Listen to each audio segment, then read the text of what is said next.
Welcome to the latest episode of 5 on the Floor on the 5 Reasons Sports Network. Thanks for joining us on your favorite podcast app, Red Circle, Google Podcasts, Apple Podcasts, Spotify, also the 5 Reasons YouTube channel. Make sure you hit like, subscribe, and turn the notifications on. Also, check out the great sponsors of the 5 Reasons Sports Network. That includes our fantasy sponsor, Prize Picks. Use the code 5, F-I-V-E. Get that initial deposit matched up to $100. And Better Edge. Find the line that you want and bet legally. This is our gambling partner. Go to Better Edge. That's with an O, betteredge.com. Use the code 5. That's the number 5, RSN. And you get $20 to play. In today's episode, conversation that Brady Hawk had with Tyler Herro on the last day of camp, and a conversation with Thomas Bryant that our entire crew had on Media Day. And now, today's episode. Down the Biscayne. Yikes. 5 on the floor, ride for my dogs. Where here's the thing, you can check the score. Hustle hard, couple scars, wearing bubble frauds. Just like Butler said, you in trouble, y'all. Kept the floor playing, got it all banned. Y'all seen the block, stop with one hand. And Pat we trust, it's power, have the guts. We're here to bring the heat, y'all can hang it up. Welcome to 5 on the Floor, a daily insider show on the Miami Heat and the NBA, featuring Ethan Skolnick, Greg Sylvander, and Alex Toledo, plus others from the 5 Reasons Sports Network.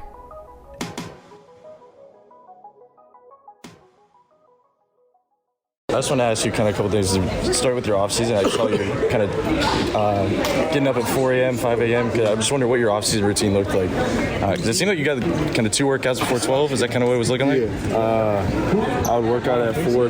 Wake up at 4:30. Lift at 5. I'll be on the court at 6:30. Do my core workout. Come back, eat, do my thing, and then go back and do another core workout at like 11, 10:30, 11. Nice. Did you get something? Yeah. And I was asking, I see you picked up a little off-season hobby. Best pickleball player in the world. Yeah. Is that what you're going with? I definitely played a lot of pickleball this summer. Workouts, and after working out, I just had a lot of free time to play pickleball and spend time with my kids. Do you feel like there's a little lateral quickness in there, like a little workout? Because you got to move around in there a little bit. You have to, especially when you're playing with guys that are decent at the game of pickleball. They make you work, and you gotta, run back and forth. And I think it does work on lateral quickness. Yeah, I was asking about Miami Pro League because you play there, and it seemed like seems like your environment. Just like in a gym like that, high school, people that yelling at you. Is that something you enjoy? No, yeah, that was fun. I had a lot of fun. At the Pro League, just getting the crowd into it. The whole thing, just showing up and having all the fans there waiting on me was awesome. So it was a dope experience. I wanted to play in the Pro League for like the last 4 years, but just haven't had time with summer and stuff like that. So finding time in the summer was good for me and the rest of the city.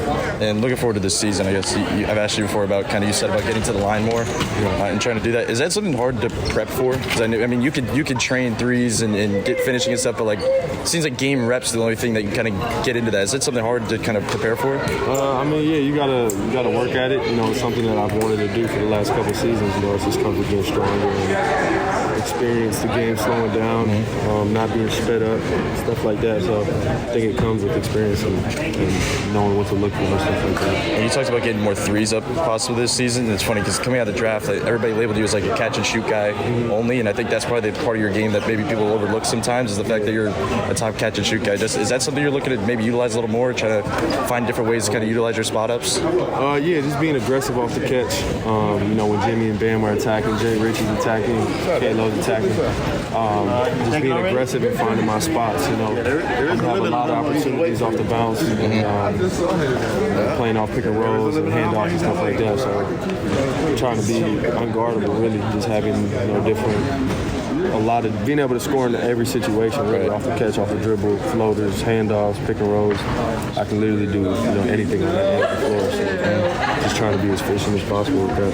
And speaking of those pick and rolls, Bam was talking about how he sees your reads just like opening up in general. Maybe do you see the game differently in a pick and roll compared to where you did maybe a year ago, or thinking back to your rookie year? Like, what is different, and what are you looking at differently? I think the game just slowing down. And me and Bam have created a collaboration over the last couple of years, and I think this year will be the most dynamic, versatile, and efficient we've been all of our careers together. So really looking forward to it, and I think we'll be able to play off each other a lot more this year. And you talked about, I heard you say defensively, just trying to improve in that area, and you talked about off ball. You feel like you kind of, because you did stuff last year where you were able to get some steals and stuff like that. Is that something you feel you could do a little more of? I know they play a lot of zone. You play down there and have to read stuff. Have you seen things differently off ball defensively that maybe you have in the past? I think I've gotten better every year on that side, so just continuing to improve. I'm never going to be a lockdown defender just because of my give it to Mango because it looks like you got taken out. My wingspan and stuff like that. My physical tools aren't gifted on that end of the floor. But I give 100% effort. I'm quick and I have certain tools that I can use on that end of the floor to make me.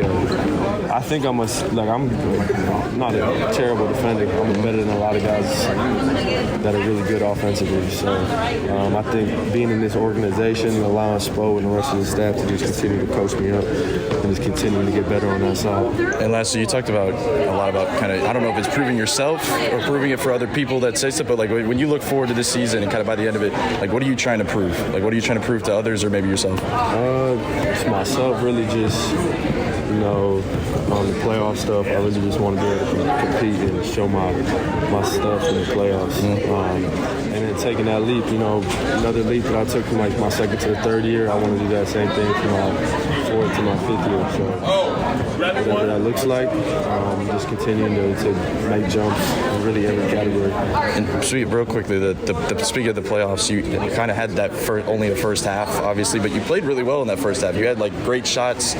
You were open a lot of time. I know it was your type of coverage. Does that make it a little bittersweet, the fact that when you did go out, the fact that you did have such an opportunity to kind of prove it in that series? Yeah, I mean, I know I'm capable of playing in the playoffs. Yeah. I promise you, it's not that much of a difference from the regular season to the playoffs. Is that overblown? Is that overblown, like the regular season playoff, different basketball kind of thing? I mean, yeah, it's different for sure. I mean, the style of play is different, but it's still basketball at the end of the day.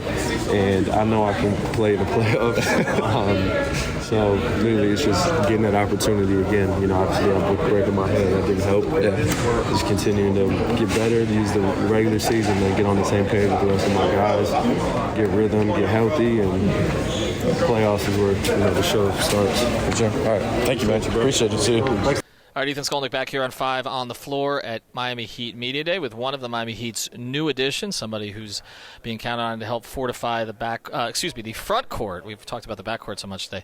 The front court behind Bam Adebayo, Thomas Bryant. Thomas, we appreciate you joining us today. Why did this situation make sense for you? It makes sense just in a lot of different ways. I feel like the Heat culture embodies of what I believe in, of just having, first of all, being in tip-top shape, holding yourself accountable and bringing that grit, the grind, and the grittiness that you need in order to win a game out here in the NBA competitive level. You've had situations in your career where you've gotten a lot of playing time for a period of time, a month, maybe more than a month, and then others where you haven't. For you, what has been kind of the difference between the times that you have and you haven't? Has it just been circumstantial, and what do you think you need to do to show, okay, I'm going to be on the floor here for 6 months into the playoffs. I'm going to be a core part of a rotation. Yeah, I think it's just playing the cards that you have at hand. In life there's difficult situations that you have to go about, and how are you going to deal with them? For me, it was just the aspect of many different situations. How are you going to deal with these situations? Are you going to dwell on them or figure out a way to improve yourself and take the challenge on at hand? And for me, that was taking the challenge on at hand. I feel like I've done a great job of that throughout my career, and I feel like the teammates and the coaching staff here have seen that as well, especially throughout the workouts, constant improvement day in and day out. So I believe that's going to help me in the long run here. Your time with the Lakers, period of time you were you're putting up double doubles, you were doing all kinds of stuff there. What was working for you in that situation? What was working was just I got the playing time. We got the playing time. I got the build the relationship out there with the guys, and it turned out into some wins. I'm happy for having that opportunity out there and capitalizing when I had the chance to. So Thomas, a lot of people after they picked you up have wondered, because everybody knows that you can shoot the ball, and I think a lot of fans have wanted to see sort of a double big pairing, and I think fans saw some of that with Kevin Love last season when they added him. Do you think you can fit into a similar type of mold where you can play alongside a guy like Bam and kind of play sort of a stretch big mold? Even though I know that's not all you do. You're a great rebounder, great screener, great inside out, but do you see yourself as somebody who can play backup 5 and play next to Bam as well? Absolutely. I see myself being able to do both. I feel like both of our games complement each other from a great way. We've actually tried it before in summer workouts a little bit here and there, so we've opened up the possibility of it, and whether coach uses it or not, I'll be ready for it. And if he does use it, I feel like we will have a really great advantage against teams. Using what me and Bam both bring to the court out there. I feel like it'll result in a lot of wins for us. Yeah, that's always the caveat here, because I feel like we do this at every media day. We're like, okay, we got another big who could play. Is he going to get some minutes next to Bam? Then we go to the season, and there's a 6'7" guy playing next to Bam, because it seems like that's the way Spo wants to go. Thomas, as you look at the rest of this roster too, I mean, it does seem like there's more depth in the front court than there's been here in recent years. You do have Kevin. Orlando Robinson obviously made an impact there.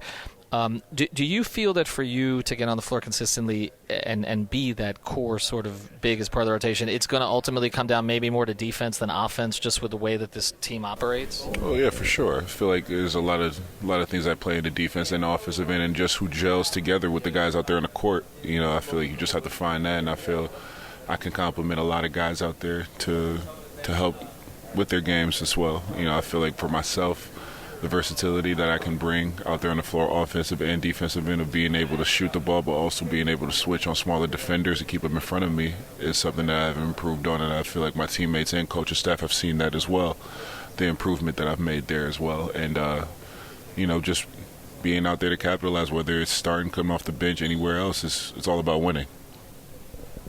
To follow up on the defense, this is a team that obviously plays unique defenses. They play a lot of zone. They play a lot of presses. I guess just what is your background with playing zone? Like, did you do it a lot growing up? Is that something that'll come back to you when you start doing it a little more? I guess just what is your past with that? Yeah, it'll come back to me as I start playing zone defense a little bit more and everything. The concept of just playing in it before. I played in it before in high school and college as well. Being from Rochester, I've been close enough to see the Syracuse Orangemen, and they do their 2-3 zone as well. Being out there with the great Jim Boeheim, who was a coach there, and just seeing that. So I've got a good familiarity with the zone defense, and being that guy in the middle or on the wing. So for Heat fans who don't know you that well off the floor yet, you seem like kind of a laid-back, chill guy. Is that a way to describe you? Yeah, I'm a real laid-back, chill guy. I'm all about business, my work ethic. I'm all about basketball, work, but also love music. I draw, do little things like that. Big TV and movie guy, anything like that. But main focus is always about basketball, that play at hand. I'm always watching film, always trying to improve on things, seeing what I can do from last year and going into this year. What can I improve on, do better at, things like that. So big TV and movie guy. All right, so give us. Yes, a second. Hold on one second. Two Netflix series we need to catch up on, and 2 movies. Was that your question? Well, I don't really have 2 Netflix shows, but my 2 shows that I love watching, that I binge watch all the time, are Billions. Love watching Billions, and it's another one. Actually, I'll give you one Netflix, one Shameless. I love Shameless. Yeah. Billions isn't too over the top for you? No, love Billions. You like Billions better than Succession? You seen Succession? Love Succession. That's actually my top 5. That's actually one of my top 5 favorite shows of right now. And Billions and Succession is probably like 1, 2, and 3, depending on the day. You said you draw. Is that to kind of get away from? Is that something you've always done, or is that something just to get away from basketball? You just need like another passion to kind of occupy your time. Like when do you have the time for that? I guess. I mean, usually I draw whenever I have time, especially in the summer. Like when I get done with workouts or anything like that, I'll just start drawing about 3-4 pictures. It takes me about an hour and a half to get through those, and then it's kind of like relaxation, something to get away from basketball and life in general for a good amount of time. Just put some music on, grab a few pictures and everything, and start drawing them out. It's a good way to get away from the Miami traffic too. Have you? How much have you kind of gotten into the Miami scene? Have you checked out some places around here? Have you gotten comfortable down here yet? I'm getting a little bit comfortable down here. I've driven around the Brickell area, Miami Beach area, and right around where the Fountain Blue is, all around that beach area and everything. But I've seen the traffic before. LA. Being in LA and then visiting here a few times, so I'm familiar with it. If I was to say to you, this is an ideal scenario for this season for you, like what are the goals that you're setting for yourself? Well, the goals for myself is just going out there playing basketball at a high level with my guys. Helping this team get to the playoffs and playing high level minutes in there. Being a versatile player that this team can count on the offensive and defensive end, and just building that camaraderie and the trust and the process that goes along with it. I just want to be a part of it day in and day out. Training camp's a big part of that trust and camaraderie thing, though, right? Like in terms of showing these guys that you belong with them, particularly a team that just went to the Eastern, past the Eastern Conference Finals to the finals. Yeah, absolutely. I feel like that relationship builds up in the summer workouts that we have here before training camp even starts. Building up the Heat organization, what they like to do, their philosophies, and I feel like I've done a good job so far of doing that. All right, Thomas Bryant, good luck this season. We appreciate you joining us on 5 on the Floor. Thank you. I appreciate it. Thank you for listening to the 5 on the Floor on the 5 Regional Sports Network.